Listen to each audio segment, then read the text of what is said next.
Movie के पहले scene में एक गाड़ी को दिखाया जाता है जो सड़क के किनारे खड़ी है। एक यंग लड़की पिछली सीट पर बैठी है और दो लड़कों के साथ शराब पी रही है। फिर आगे बैठा लड़का दूसरे लड़के से कहता है कि ये तुम्हारी है। अब गाड़ी की खिड़कियां बंद हो जाती हैं और दरवाजे लॉक हो जाते हैं। लड़की को समझ आ जाता है कि क्या हो रहा है, तो वो बहुत डरती है और परेशान हो जाती है। अब अगले सीन में कई साल बाद का वक्त दिखाया जाता है। यहाँ हम एक गाड़ी को देखते हैं जो एक सुनसान जगह पर मौजूद वेकेशन के लिए किराए के घर की तरफ जा रही है। गाड़ी में एक औरत है जिसका नाम एमा बैरेट है और उसका बातूनी ड्राइवर है जिसका नाम जो है। जो एमा के बारे में बहुत क्यूरियस होता है और उससे पूछता है कि वो अकेली क्यों है और किसी और के साथ क्यों नहीं है। एमा जवाब देती है कि वो अपने हस्बैंड के साथ एक वीकेंड की छुट्टी पर है जो अगले दिन उसके पास आ जाएगा। आखिर वो उसकी मंजिल पर पहुंचते हैं जहां बहुत से साफ सुथरे दरख्तों के दरमियान एक घर मौजूद होता है। जो कहता है कि वो अक्सर यहाँ शिकार करने आता है, लेकिन उसे इस घर के बारे में मालूम नहीं था।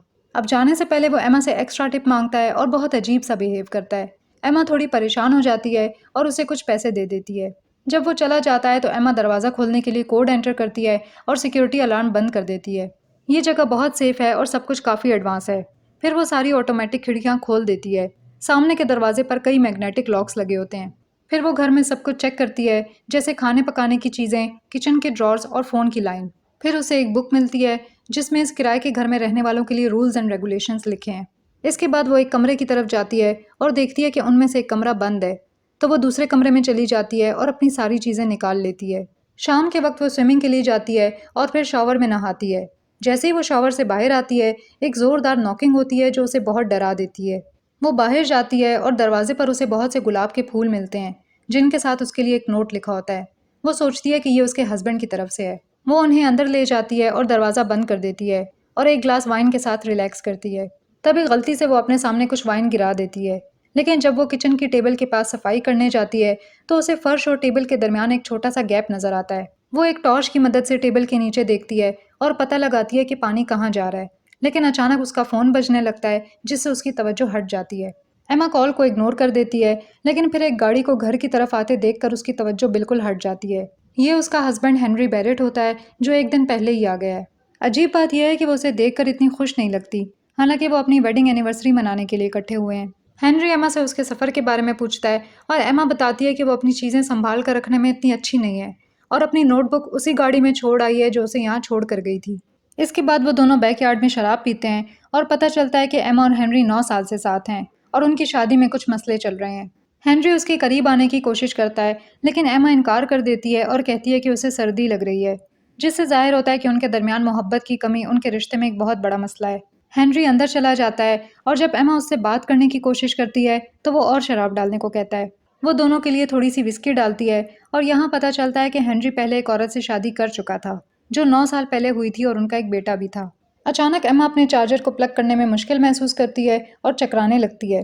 हेनरी उसकी मदद करता है और आखिर वो बिस्तर पर गिर जाती है। उसी वक्त हेनरी भी बताता है कि वो भी काफ़ी अजीब महसूस कर रहा है और वो दोनों सो जाते हैं। बाद में रात को सिक्योरिटी सिस्टम की रेड लाइट ग्रीन हो जाती है, जिससे पता चलता है कि घर में कोई एंटर हुआ है। वो आदमी कमरे में आ जाता है और एमा के कपड़े चेंज करता है और उसे कोई इंजेक्शन देने की तैयारी करता है। यहाँ हम देखते हैं कि उस आदमी ने मास्क पहना हुआ है। अब अगली सुबह जब एमा जागती है तो उसे अपने नाइट स्टैंड पर एक गुलाब का फूल मिलता है जहाँ पहले उसका फ़ोन रखा हुआ था। इसके साथ एक नोट भी होता है और कॉफ़ी के 2 कप्स रखे होते हैं। पहले तो वो इसकी तरफ तवज्जो नहीं देती, लेकिन फिर अचानक उसे एहसास होता है कि उसके कपड़े चेंज हो चुके हैं और वो सीधी बैठ जाती है। वो हेनरी से कहती है कि वो उससे ज़्यादा खूबसूरत नाइट गाउन में है जिसमें वो सोई थी, और साथ ही कॉफ़ी के बारे में भी पूछती है। शुरू में हेनरी इस पर ज़्यादा गौर नहीं करता और दोबारा सो जाता है, लेकिन एमा उसे मज़ीद सोने नहीं देती। फिर वो दोनों मिलकर नोट पढ़ते हैं जिसमें उन्हें एनिवर्सरी की मुबारकबाद दी गई है। अब चीज़ें मज़ीद अजीब हो जाती हैं जब हेनरी कहता है कि उसने अपनी बीवी के लिए दरवाजे पर कोई फूल नहीं भेजे और उन्हें ये भी पता चलता है कि उनके फ़ोन गायब हैं। फिर हेनरी अपनी अलमारी को चेक करता है तो उसे भी ये एहसास होता है कि कुछ ना कुछ तो गड़बड़ ज़रूर है, क्योंकि अलमारी में लटके हुए कपड़े उसके नहीं हैं। फिर वो अपनी गाड़ी की तरफ जाने का फ़ैसला करते हैं ताकि यहाँ से भाग सकें, लेकिन उन्हें गाड़ी की चाबी नहीं मिलती। फिर उन्हें गाड़ी के पीछे लगे दरख्तों में कुछ आवाज़ सुनाई देती है और वो किसी को गुजरते हुए देख लेते हैं। हेनरी जाकर चेक करने का फैसला करता है और एमा से कहता है कि वो वापस घर चली जाए। एमा घर के अंदर चली जाती है और दरवाज़ा बंद करके लैंडलाइन फ़ोन उठाती है ताकि मदद बुला सके। लेकिन फिर लाइन पर एक अजीब आवाज़ उसे कहती है कि हमारा कहना मान लो। तभी टीवी ऑन हो जाता है और घर के इर्द गिर्द के कैमरों की मुख्तलिफ वीडियोज़ दिखाई जाती हैं, जिनमें एमा की पिछली रात की वीडियोज़ भी शामिल हैं। वो समझ जाती है कि कोई उन पर नज़र रख रहा है। अब थोड़ी देर बाद हेनरी घर में वापस आता है और उसके सर से खून बह रहा होता है।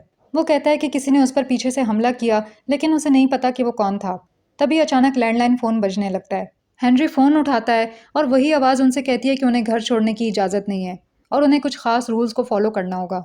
वो आवाज़ उनसे ये भी कहती है कि वो जो कुछ भी कर रहे हैं उसे सब मालूम है और उन्हें यकीन दिलाती है कि घर के अंदर रहने से वो महफूज रहेंगे। लेकिन वो दोनों यहाँ से भागना चाहते हैं और घर छोड़ने की कोशिश करते हैं, लेकिन सिक्योरिटी सिस्टम एक्टिवेट हो जाता है। सारे दरवाजे लॉक हो जाते हैं और उन एडवांस खिड़कियों को मेटल की जालियां कवर कर देती हैं। फिर एमा एक लकड़ी का स्टूल उठाती है और एक खिड़की तोड़ने की तैयारी करती है, लेकिन अचानक वो दर्द से चीख उठती है और अपने सर की साइड को पकड़ लेती है। हेनरी फौरन एमा के पास जाता है और देखता है कि उसके कान के पीछे एक अजीब सी डिवाइस है जो उसे तकलीफ दे रही है। अब वो आवाज़ उन्हें दोबारा सुनाई देती है जो उनसे कहती है कि उन्हें अंदर ही रहना चाहिए ताकि वो महफूज रह सकें।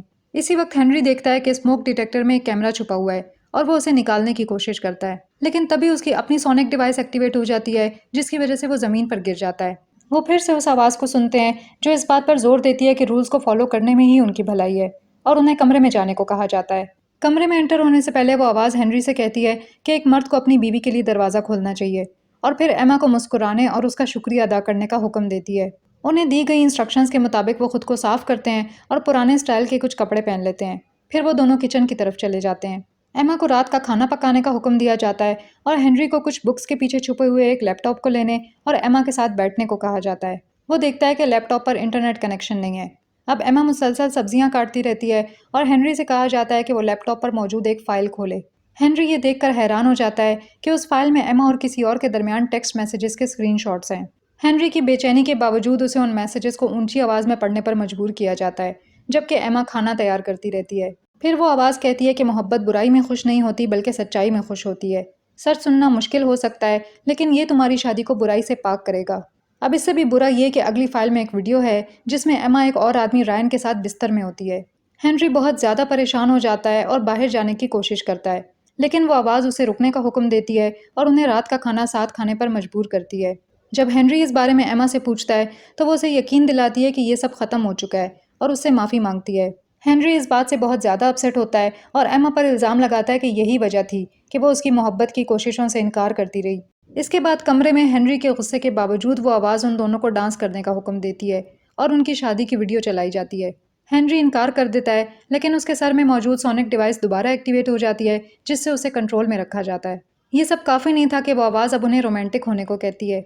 एमा हेनरी को रोकती तो नहीं है, लेकिन ये साफ जाहिर होता है कि वो इस सब से बिल्कुल भी खुश नहीं होती। अचानक हेनरी रुक जाता है और कहता है कि वो ये सब नहीं कर सकता, लेकिन तभी उसकी सोनिक डिवाइस दोबारा एक्टिवेट हो जाती है जिसकी वजह से हेनरी गिर जाता है और उसके कान से खून बहने लगता है। बाद में जब एमा हेनरी के जख्म का इलाज कर रही होती है तो वो उससे पूछता है कि उसने इसे रुकने के लिए क्यों नहीं कहा, जिस पर एमा मूवी के पहले सीन को याद करती है और बताती है कि उसे लगता है कि खामोश रहना बोलने से बेहतर है, जिससे जाहिर होता है कि मूवी के स्टार्ट में जो लड़की थी वो यंग एमा थी जिसे फिजिकली असॉल्ट किया गया था। ये सुनकर हेनरी एमा को तसल्ली देता है और वादा करता है कि वो हमेशा उसकी हिफाजत करेगा और मुस्तकबिल में ऐसे वाकयात को रोकेगा। यहाँ ये लगता है कि वो अपने प्रॉब्लम्स को हल कर रहे हैं। थोड़ी देर बाद स्पीकर्स में से आवाज़ आती है और जो की आवाज़ फ्रंट गेट के इंटरकॉम से सुनाई देती है। ड्राइवर जो को एमा की नोटबुक अपनी गाड़ी में मिलती है और वो उसे वापस करने की कोशिश कर रहा है। एमा और हेनरी बेचैनी से ज़ोर ज़ोर से दरवाजे पर नॉकिंग करते हैं और जो की तवज्जो हासिल करने की कोशिश करते हैं, लेकिन वो इतना दूर है कि उन्हें सुन नहीं पाता। फिर एमा को एक ख्याल आता है और वो पीप होल के ज़रिए फ्लैश लाइट का इस्तेमाल करती है, जिससे जो की तवज्जो उसकी तरफ हो जाती है। आखिर वो उन्हें मदद के लिए पुकारते हुए सुन लेता है, लेकिन बदकिस्मती से जब जो गेट पर चढ़ने की कोशिश करता है तो अचानक कोई बाहर आता है और उस पर हमला करके उसे खींच लेता है। ये देखकर एमा को एहसास होता है कि जिसने उन्हें घर में कैद किया हुआ है वो जो के साथ मसरूफ़ है, तो इस वक्त कोई भी उन पर नज़र नहीं रख रहा। वो फ़ौरन स्मोक डिटेक्टर में मौजूद कैमरे को डिसेबल कर देती है और जब उसे कोई झटका नहीं लगता तो वो समझ जाती है कि उसका ख्याल ठीक था। हेनरी को फिक्र है कि एमा इस काम के लिए बहुत बहादुर है, लेकिन वो फैसला करती है कि वो पहले किचन टेबल के नीचे मौजूद उस छोटे गैप को चेक करेगी। वो ये देखकर हैरान हो जाती है कि इसके नीचे एक छुपी हुई जगह मौजूद है। हेनरी उसे कहता है कि इसे ये आइडिया ठीक नहीं लगता, लेकिन एमा फिर भी उसके अंदर जाने का फैसला करती है। बदकिस्मती से उसे नीचे ऐसी कोई चीज़ नहीं मिलती जिससे उनकी मदद हो सके और बाहर निकलने का रास्ता भी नहीं मिलता। इसी बीच हेनरी को कोई घर में घुसते हुए सुनाई देता है और फिर वो मास्क पहना हुआ आदमी उस पर हमला कर देता है। फिर वो आदमी एमा को उसके छुपने की जगह से खींच लेता है और अपने हाथ की डिवाइस की मदद से उसके कान में मौजूद डिवाइस को एक्टिवेट करता है और उसे एक ब्राउन लिक्विड का इंजेक्शन देता है जिससे वो बेहोश हो जाती है। जब एमा होश में आती है तो वो देखती है कि उसने एक और ओल्ड फैशन ड्रेस पहना हुआ है। उधर लिविंग रूम में उसके लिए एक और सरप्राइज इंतजार कर रहा है। जहाँ एक बेहोश आदमी को कुर्सी से बांधा हुआ है। ये उसका बॉयफ्रेंड रायन है। एमा उसकी रस्सी को खोलने के लिए आगे बढ़ती है, लेकिन तभी वो आवाज़ इसे वार्न करती है कि उसे ना छुए। रायन बहुत कंफ्यूज नजर आता है और जब अपने करीब मौजूद टेबल पर चाकू पड़ा देखता है तो पैनिक हो जाता है। वो हेनरी की तरफ मदद के लिए देखता है, लेकिन जल्द ही उनके दरमियान एक बहस शुरू हो जाती है, क्योंकि रायन का उसकी बीवी के साथ अफेयर था। अब चीज़ें मजीद ख़राब हो जाती हैं जब रायन पूछता है कि अगर वो तुम्हारे साथ इतनी खुश थी तो वो मुझसे मोहब्बत में क्यों पड़ गई। ये बात हेनरी को इतना गुस्सा दिलाती है कि वो चाकू उठाता है और रायन पर हमला करने के लिए आगे बढ़ता है, लेकिन वो आवाज़ उसे रोक देती है। इसके बजाय वो आवाज़ हेनरी से कहती है कि वो चाकू एमा को दे दे और उसे हुक्म देती है कि वो रायन को मार दे, और बात ना मानने पर हेनरी को जान से मारने की धमकी दी जाती है। एमा इस बात से इनकार कर देती है कि तभी वो आवाज़ हेनरी के सर में एक इलेक्ट्रिक शॉक भेजकर उसे टॉर्चर करती है, जिससे वो हमेशा की तरह गिर जाता है। अब एमा के पास और कोई रास्ता नहीं बचता और वो रायन के पेट में छुरा घोंप देती है, जिससे वो मर जाता है। हालांकि उसे ये फैसला करने में काफ़ी वक्त लगता है। इसके बाद एमा अपने कमरे में होती है और अपने बॉयफ्रेंड को मारने की वजह से काफ़ी उदास होती है। हेनरी उसे तसल्ली देते हुए विस्की का एक ग्लास देता है और फिर सफाई करने के लिए चला जाता है। लेकिन एमा जब उसे पीने वाली होती है तो अचानक उसे याद आता है कि शायद शराब में कुछ मिलाया गया हो, जैसा कि वो शराब जिसे पीने से वो दोनों पहली रात बेहोश हो गए थे। वो हेनरी को बुलाने की कोशिश करती है, लेकिन जल्द ही उसे एहसास होता है कि कैमरे उसे देख रहे हैं। अब कैमरे को धोखा देने के लिए वो ग्लास से पीने की एक्टिंग करती है, लेकिन एहतियात से उसे बेड साइड टेबल के नीचे गिरा देती है, जिसे स्मोक अलार्म का कैमरा नहीं देख पाता। फिर एमा ऐसा जाहिर करती है कि वो बेहोश हो गई है और तभी मास्क पहना हुआ आदमी उसे चेक करने आता है। जब वो चला जाता है तो वो हेनरी को बुलाती है और देखती है कि जो कमरा पहले बंद था अब खुल चुका है। उस कमरे में एक अलमारी है जिसके पीछे एक छुपी हुई जगह है। अंदर उसे विस्की का एक ग्लास मिलता है और उसे एहसास होता है कि ये ज़रूर उस मास्क पहने हुए आदमी का मेन कंट्रोल रूम है, जहाँ से वो इन दोनों पर नज़र रखे हुए था। फिर वो एक टीवी ऑन कर देती है जो 1950 के वक्त का लगता है, लेकिन असल में वो मौजूदा वक्त की रिकॉर्डिंग्स दिखाता है। यहाँ उसे ये पता चलता है कि ये एक कल्ट है जिसे ईडन ग्रुप कहा जाता है, जिसने एक ऑर्गेनाइजेशन बनाई है जो बीवियों को ठीक करने की सर्विसेज ऑफर करता है। ईडन ग्रुप हस्बैंड से वादा करता है कि उनकी बीवियां सीखेंगी कि कैसे बिहेव करना है, खाना पकाना है, और मैरिड कपल्स को पुराने वक्तों की तरह करीब लाता है। कुछ क्लाइंट्स दावा करते हैं कि ईडन ग्रुप के साथ उनका वीकेंड उनकी शादी को बचाने में काफ़ी मददगार साबित हुआ है। असल में ये कल्ट इसी किराए के वेकेशन हाउस से ऑपरेट करता है, जिनका मकसद शादियों पर बहुत ही फजूल तरीके से दोबारा कंट्रोल हासिल करना है। फिर एमा को एक वीडियो मिलती है जो एक बहुत ही खौफनाक हकीकत को जाहिर करती है। इसमें हेनरी की एक शॉकिंग फुटेज दिखाई जाती है जब वो इस वीकेंड की पहली रात को अपनी विस्की बाहर फेंक रहा है और उसी रात एमा के कपड़े भी चेंज कर रहा है। यहाँ ये भी पता चलता है कि बाहर जाने के दौरान उस पर किसी ने हमला नहीं किया था और उसने जख्मी होने का ड्रामा किया था। उसने रायन को भी घर में लाने में मदद की थी। एमा इस हकीकत से बहुत ज़्यादा हर्ट हो जाती है कि उसका हस्बैंड ही इस सब के पीछे है। फिर वो कैमरे की मॉनिटर स्क्रीन पर देखती है तो उसे हेनरी और वो मास्क वाला आदमी रायन की लाश को बाहर फेंकते हुए और उसकी तरफ आते हुए नजर आते हैं। वो फौरन उस छुपे हुए कमरे से बाहर निकलती है और बेहोश होने की एक्टिंग करती है। फिर वो दोनों एमा की रायन को कत्ल करने की वीडियो के बारे में बात करते हैं कि उसका इस्तेमाल करके एमा को कंट्रोल करने का ये एक अच्छा मौका है, जैसा कि वादा किया गया था। वो आदमी अपना काम ख़त्म करता है और हेनरी एमा को गाड़ी में डाल देता है। फिर वो दोनों अंदर जाकर हेनरी की चाबियां ढूंढते हैं, लेकिन पता चलता है कि एमा ने वो चाबियां उस छुपे हुए कमरे से ले ली थीं। जब वो दोनों दूर होते हैं तो एमा अगली सीट में छलांग लगा देती है, लेकिन फिर उसे याद आता है कि अगर वो भागने की कोशिश करेगी तो वो सोनिक शॉकर डिवाइस उसके सर में एक इलेक्ट्रिक सिग्नल भेज देगा। इसलिए वो चाबी का इस्तेमाल करती है और अपने कान के पीछे से डिवाइस को निकाल देती है। अब जैसे ही वो गाड़ी स्टार्ट करने वाली होती है तो वो मास्क वाला आदमी आ जाता है। एमा उसे लात मारकर खुद को आज़ाद कर लेती है और खेतों की तरफ भाग जाती है, लेकिन बदकिस्मती से अपनी भाग दौड़ के दौरान वो लुढ़क जाती है। फिर वो आदमी उस सोनिक शॉकर को एक्टिवेट करने की कोशिश करता है, लेकिन उसे एहसास होता है कि एमा ने उसे निकाल दिया है। एमा पूरी तेज़ी से भागती है और उस नकली खून का इस्तेमाल करती है जिसे हेनरी ने पहले जख्मी होने का ड्रामा करने के लिए इस्तेमाल किया था। वो उस खून के जरिए कुछ निशान बनाती है ताकि उस आदमी को गलत डायरेक्शन में ले जाए। इसके बाद एमा इंतहाई गुस्से से बेलचा उस आदमी के मुंह पर मारती है, जिससे वो आदमी पीछे की तरफ गिरता है और उसका सर एक शाख पर लग जाता है और फौरन ही उसकी मौत हो जाती है। एमा चाबी वापस ले लेती है और उसकी कलाई से शॉकर डिवाइस निकाल देती है। अब इसी वक्त हेनरी आ जाता है। एमा ये जाहिर करती है कि वो अभी अभी होश में आई है और इस आदमी ने उस पर हमला किया था। हेनरी उस आदमी की मौत पर काफ़ी हैरान होता है, लेकिन बिल्कुल नॉर्मल बिहेव करता है और उसकी कहानी पर यकीन कर लेता है। तभी वो उसके कान से खून बहते हुए देखता है और उसे एहसास होता है कि ज़रूर एमा को हकीकत मालूम हो गई है और उसने कंट्रोल डिवाइस निकाल ली है। फिर वो एमा से कहता है कि अब उन्हें घर में जाकर अपना सारा ज़रूरी सामान उठा लेना चाहिए। अब जब वो अंदर जाते हैं तो एमा हेनरी को शॉक देने के लिए उस डिवाइस का इस्तेमाल करने की कोशिश करती है, लेकिन पता चलता है कि उसने भी अपनी डिवाइस निकाल ली है। फिर हेनरी उस पर हमला करता है और उसका सर ज़ोर से ज़मीन पर मार देता है। खुशकिस्मती से एमा उसे लात मारकर आज़ाद हो जाती है और अपनी वेडिंग रिंग से उसका मुंह नोच देती है। वो किचन की तरफ भागती है, जबकि हेनरी उसका पीछा करता है और उसके पाँव में चाकू मार देता है। एमा फिर से बचने के लिए उसके सर पर एक विस्की की बोतल तोड़ देती है।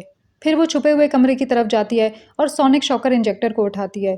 जैसे ही हेनरी वहां पहुंचता है, वो फौरन उस पर इंजेक्टर का इस्तेमाल करती है। हेनरी उसे ज़मीन पर फेंक देता है और उसे बताने लगता है कि इसने ये सब कुछ उसी के लिए किया है। फिर हेनरी कहता है कि वो सोनिक शॉकर लगाकर एमा को मारने वाला है, लेकिन जब वो अपनी पिछली गलती के लिए माफ़ी मांगती है, तो वो अपना इरादा बदल लेता है। तभी अचानक एमा उस सोनिक डिवाइस को पकड़ लेती है जो उसने ईडन ग्रुप के लीडर से ली थी। फिर वो हेनरी के सर में एक बहुत ही पावरफुल इलेक्ट्रिक पल्स भेजती है, यहाँ तक कि उसका दिमाग जल जाता है। अब वो मुतमईन होकर उस डिवाइस को एक विस्की के कप में फेंक देती है और अपनी शादी की अंगूठी उतार देती है। फिर गाड़ी में बैठकर घर से चली जाती है। इसके बाद हम उसे सूरज निकलने के साथ ड्राइव करते हुए देखते हैं। वो दूर एक कार एक्सीडेंट को देखकर रुक जाती है और पता चलता है कि जो अभी भी जिंदा है। वो जो की मदद के लिए जाती है, जो जाग जाता है और उसका शुक्रिया अदा करता है। जो उसे मिसेस बैरेट कहकर बुलाता है और वो उसे कहती है कि वो बस उसे एमा कहे। और यहाँ मूवी ख़त्म हो जाती है। वीडियो पसंद आई हो तो लाइक और कमेंट ज़रूर करें और चैनल को सब्सक्राइब करें। अब मैं मिलूंगी आपसे अगली मूवी के साथ। तब तक के लिए टेक केयर।